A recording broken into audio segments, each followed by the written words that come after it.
Around 100,000 people in the UK are living with HIV, and 75% of them say they face discrimination because of it. Why is that, and what can be done about it? I'm journalist Angela Walker, and in this podcast I talk to inspirational people and discuss underreported issues. My guest today is Matthew Hodson from the charity aidsmap, and who describes himself as shamelessly HIV positive.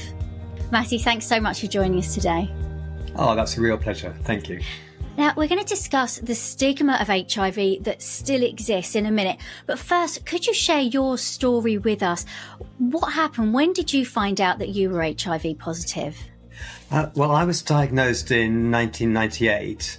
Now, that's kind of quite significant because that was just about 18 months after they had discovered that they could treat HIV. So it was quite a different world. We no longer had kind of nothing to use against HIV. But at the same time, when I was diagnosed, I remember that the consultant said to me, it's okay, we can treat you now. You've probably got another 20 years. And so because I was 30 at the time, I thought, well, I need to live to 50. That's the goal. Can I just make it as far as 50? And I mean, spoiler alert, I'm 57 in August, so I kind of got that goal, and I think I've still got a little bit of petrol left in the tank as well. I think so. But you're smiling now, but what was it like at the age of 30 to get that diagnosis? How did you feel? I think, well, I'll tell you this. I remember afterwards, I sat on the tube, and the words that the person had said to me was, your results have come back, and we're sorry to tell you that you are, in fact, HIV positive. And those words were just like echoing in my head. And so I sat on the underground and, people facing me, and I thought, they can hear it, can't they? They all know that I'm living with HIV. And I got back to my office, and I emailed my very best friend who was living abroad at the time, and said, look, I've got this news and I need to talk to you about it. Can you kind of give me a call when it's possible? And there's a time difference and everything like that. So I didn't know when he was going to speak with me. And he got the email straight away. He said, I've got your news. You need to know you accidentally CC'd one of your colleagues into this email. I mean, this was in the days when email was still quite new. And so I'd obviously made some terrible mistake. And I tore down the office corridor to kind of reach this person and just say, look, you've got an email from me. Please, please, please just delete it. Because I just couldn't share that news at that time because it was a lot to process. And what's it like now? Back in the 90s, I mean, there was a stigma around, it wasn't there? And I mean, have things moved on much since then? I mean, I think it's quite difficult to say because I think it doesn't take a lot of experience of stigma to make you feel that this is a hostile environment. So, you could go into, say I could go onto a gay dating website or something like that. And, it would only take one person to say, oh, my God, you make me want to vomit because you've got HIV, to make me feel like that was a really negative, terrible place. But that may be a very rare event, but it only takes a small amount to make you feel that you're pressured. Do I think things have got better? I think in lots of ways things have got better, partly because people like me and many others are now very open about living with HIV. And I think that does change the way the narrative is. And I think we need more of that. But are we as good as we should be by now? And I would say we're not. I do encounter very casual stigma, I guess I would describe it as. People sort of assume that if I'm living with HIV, that perhaps I need to be pitied a bit, or, that's a kind of a sad story. And for me, it isn't a sad story because I'm healthy and I'm well and I expect to live for a long time. It's just a part of who I am now rather than a sad element. And so, for example, if you're watching a reality TV show, and kind of on RuPaul's Drag Race, pretty much every season, there will be one person who's living with HIV and who will share the fact that they're living with HIV with the other competitors. And as soon as that moment starts, you just know it's the sad music and it's the tears. And I just really would love it one day to be watching a reality TV show where someone says, yeah, I'm living with HIV. It's not a problem for me. It's a problem for other people. Maybe it's not my problem.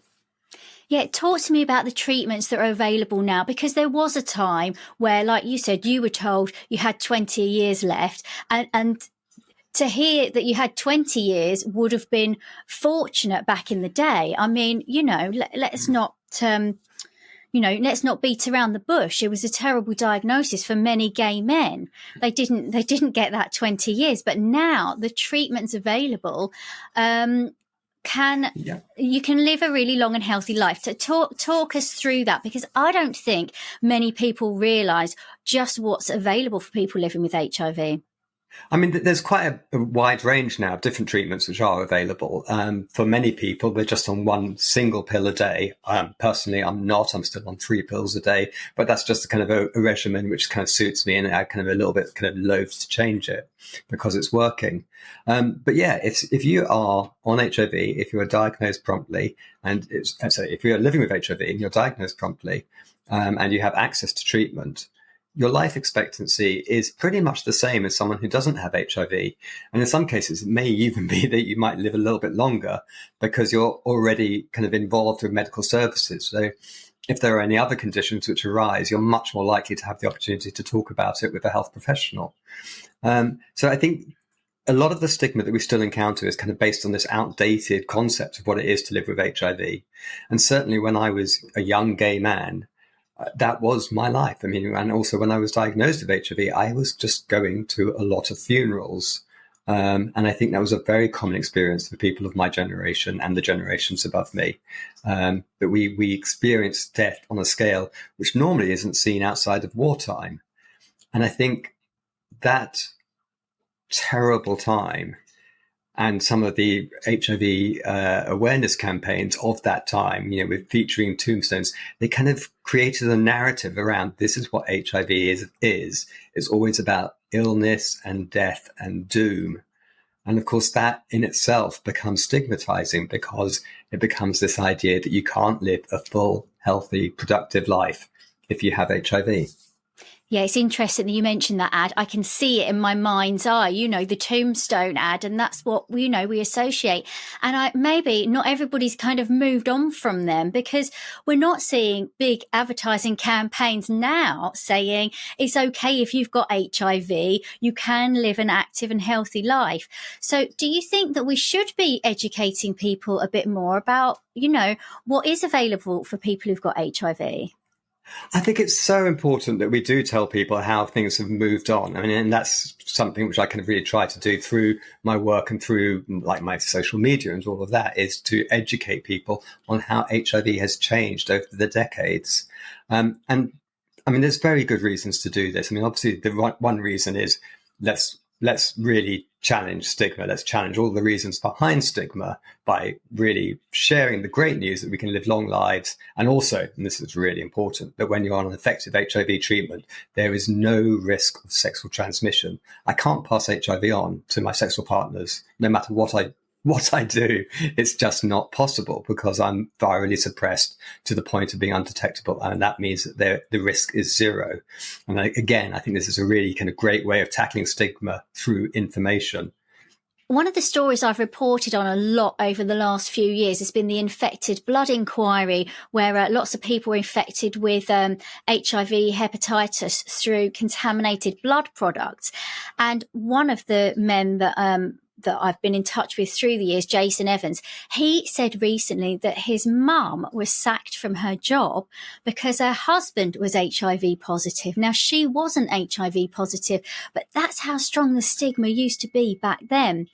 Do you have any more recent examples of this kind of thing, or have we seen an end to it? Well, people living with HIV are protected under the law, so they should not be sacked for living with HIV. However, often with laws like this, there's the way the law is, and then there's the way people act. And obviously with HIV, if someone is particularly not wanting to be open about living with HIV, if they were sacked for living with HIV, they may not want to pursue that because, of course, that would only kind of embed the fact that they were living with HIV with a large number of people. One of the projects which aidsmap is involved in at the moment is something that we're working on together with 2 other charities, National AIDS Trust and Positively UK, and that's the HIV Confidence Scheme. Which is actually to support employers to make sure that they are treating any staff who may live with HIV kind of fairly and courteously and correctly, but also so that they can treat any customers or clients that they may have who live with HIV in a way which is appropriate. Because some of those kind of fears, I mean, it's always about fear and ignorance. It's about that idea of, well, what if I catch it? What if I can get it from a mug, or what if I get it from a tea towel or something like that? And of course, these are not ways that HIV is transmitted. So it's really important that people, employers, as well as the general population, are educated about how HIV is and is not transmitted, and about how life is for people living with HIV now. It's interesting, isn't it, when Princess Diana was, shaking the hands of people who are HIV positive and holding children, and really, normalizing it, and kind of, saying it, it is okay to touch someone who's got HIV. Like, that was quite a long time ago, but back then that was quite pioneering. Yeah, I mean, I think for the time it was incredible, and I don't think it was brave, because I think she knew exactly that there was no risk. But I do think it was important, because lots of people did still believe that there was a risk. I mean, I think we lost a really wonderful ally in Princess Diana. I know that she would have been absolutely thrilled with the news that actually not only is there no risk from casual contact, i.e. shaking hands, or holding each other or hugging or cuddling, but actually now with effective treatment, there's no risk from sex at all. So I mean, just one thing is, like, kind of sometimes people say, oh, well, I would hug someone with HIV. And I'm like, well, that's not really that much of a sacrifice, is it? I mean, do you want a medal for that? I mean, really, come on, let's be real about it, because we can have sex now without condoms, and there is no risk of transmission. So a hug just feels like a little bit of a kind of yeah, I think you're bigging yourself up a bit with that one. That's not prize winner. I do think it's that old totemic advert which still is in people's heads. So can we change that narrative? Yes, I think we do. We can, and I think we should. I would say that for me, it's really important, if we're going to be talking about stigma, that we do so in a way which actually shows people with HIV as kind of strong, empowered, resilient people, rather than as victims. I don't want ever to be seen as a victim. Well, I must say, because I am a follower of yours on Twitter, and that's how I got in touch with you. And you're always posting these amazing pictures of you at the gym, and you're looking really buff, and you've got your muscles out, and you are a picture of health. You're a real poster boy for the good that these drugs can do, aren't you?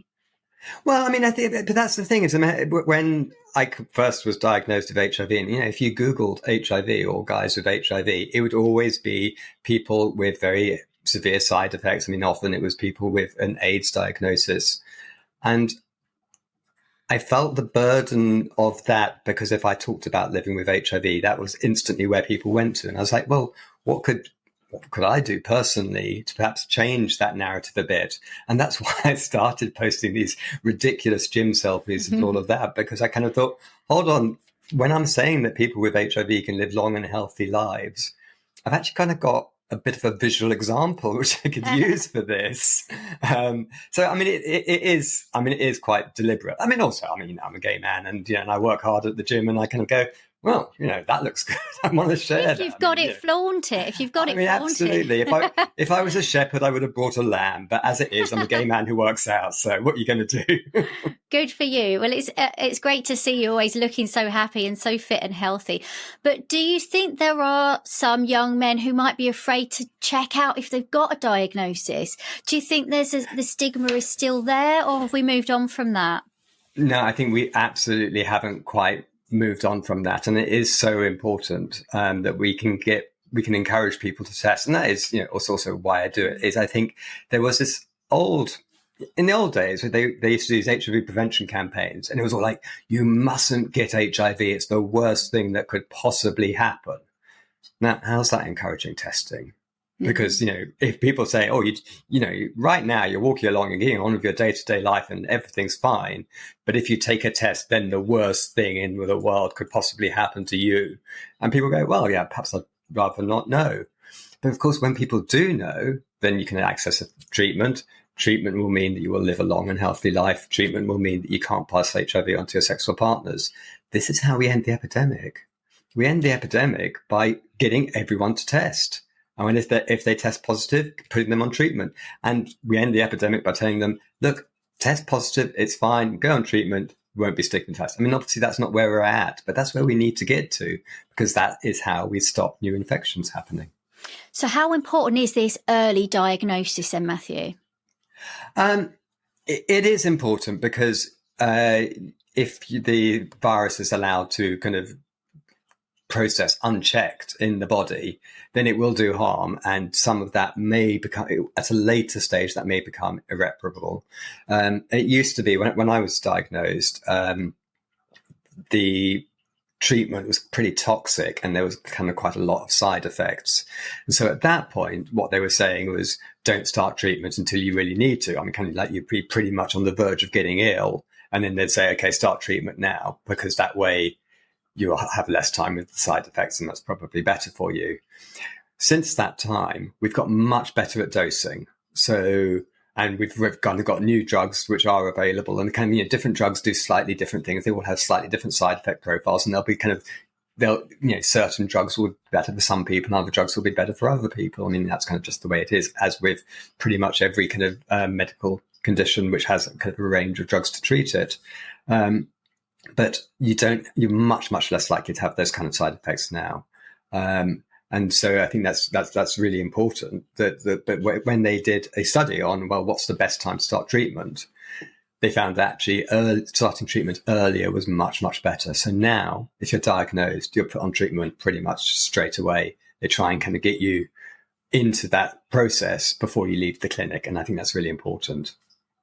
Talk to me about your work at aidsmap. What's that charity all about? What do you do?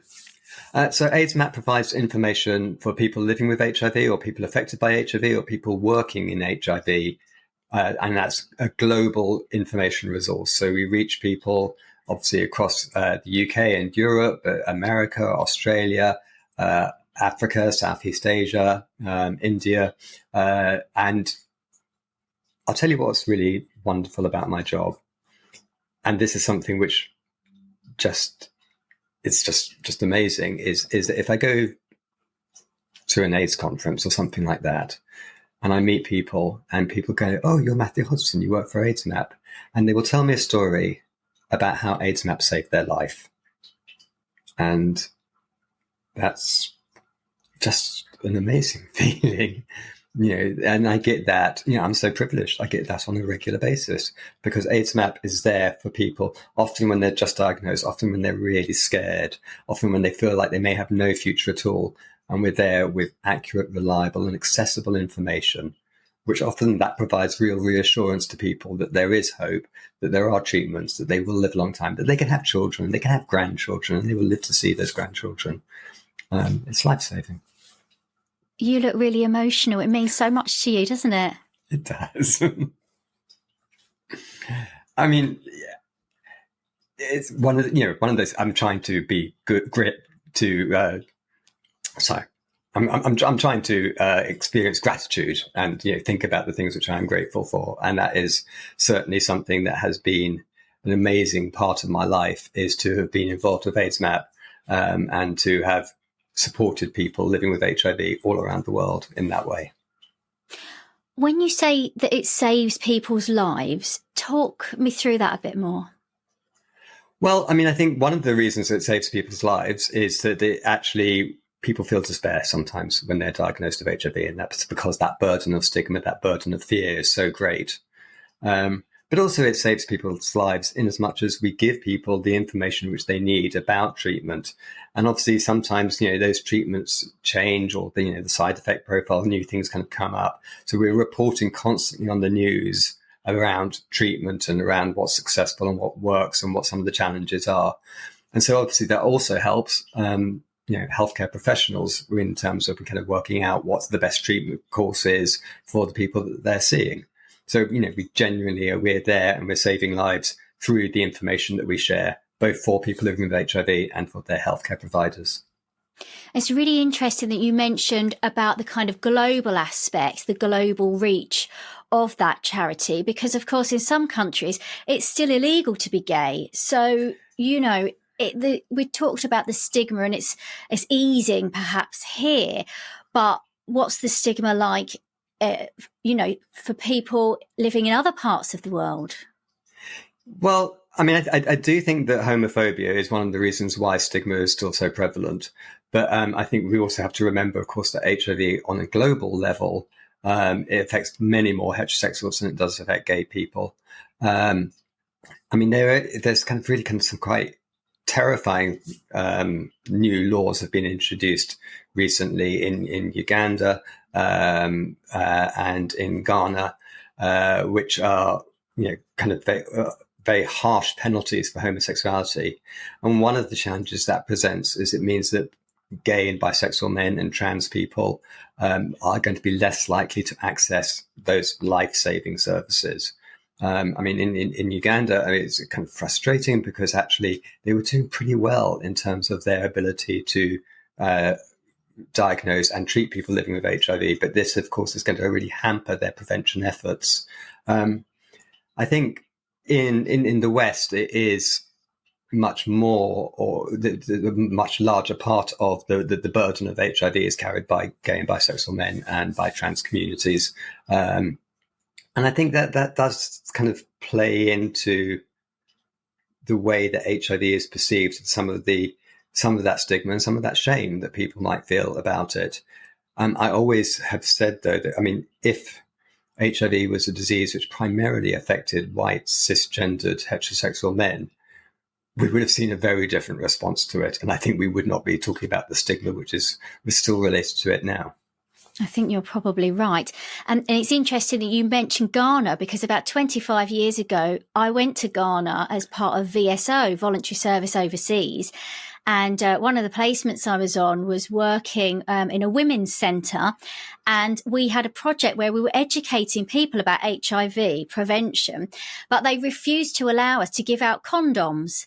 And it was number one, abstinence. You had to preach, you had to talk about abstinence. And our argument was, let's be realistic. People are going to have sex. Let's help them do it safely. But they were dead against giving out condoms. And it was so frustrating at the time, actually. It was a real frustration for us. I mean, that is, some of the homophobic legislation. I mean, well, not only the homophobic legislation, which is built, of course, often built upon colonial era laws. But I mean, we've had homophobic legislation, which was introduced here in the UK. Section 28 actually kind of became law in 1988. And although it didn't explicitly mention HIV within the wording of that particular clause, it was very clear that the idea that children needed to be prevented from learning about homosexuality in case they became homosexual was partly pushed by the idea that homosexuality was equated with living with HIV and with AIDS at that time. And so therefore, if you could prevent children from becoming gay, then you could prevent them from potentially acquiring HIV. Of course, what we know is that actually you can't teach children to be gay, but you can teach children that it's okay if they are gay. And that's why it's so important that we have those kind of role models. We have those kind of examples of people who live full and productive lives. And I think that parallel between being gay and being HIV positive, I think is really powerful for me, because I remember when I was young and gay, there was like nobody on television who was gay, or hardly anyone on television. We had like John Inman on Are You Being Served or something like that. But I mean, it was really... It's like a caricature, really, wasn't it? Yeah. I mean, I thought being a homosexual meant that you had to be really camp. And I can tell you the first time I ever went to a gay club and realised that actually all those men with moustaches and check shirts were actually what homosexuals looked like at the time, I was delighted. I mean, this was a big thrill for me. But, that lack of kind of those kind of positive role models, of course, then meant that it was very easy to be homophobic because you didn't know what gay people were like. And all you were fed were these cliches and these stereotypes and perhaps what the tabloid press told you about homosexuals.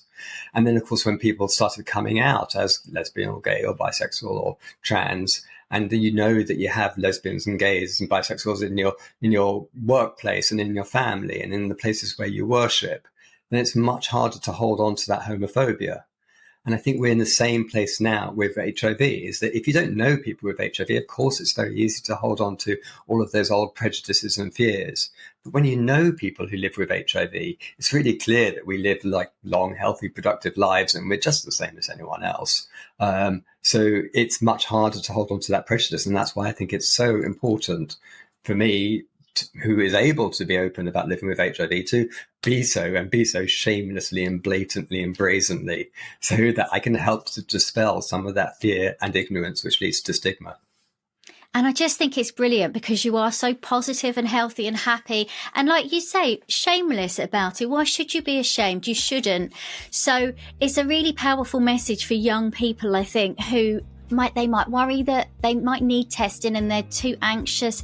How can they find out more about, getting checked out and staying healthy and stuff like that? Well, inevitably, I'm going to say that the best source of information about HIV is aidsmap.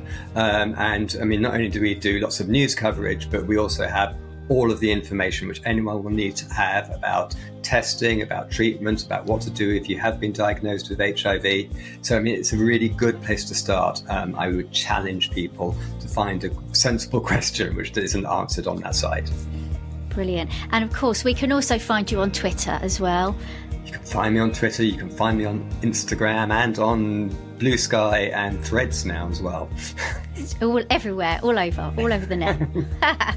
Brilliant. Thank you so much for talking to me. And I just think it's amazing that, the medication has come on with leaps and bounds. And let's hope that, the prejudice kind of dies out as well, because I think it's really important, as you say, that more people just come forward and get themselves checked out and make sure that they can stay healthy. Yeah, I absolutely agree. And I will carry on fighting until we have eliminated stigma. Thank you so much for joining us today. Thank you. You've been listening to Angela Walker in Conversation. I hope you've enjoyed the show. If you have, please take a moment to subscribe, to rate and review it. And you can find more information about other stories I'm involved with on my website, angelawalkerreports.com. Until next time, goodbye.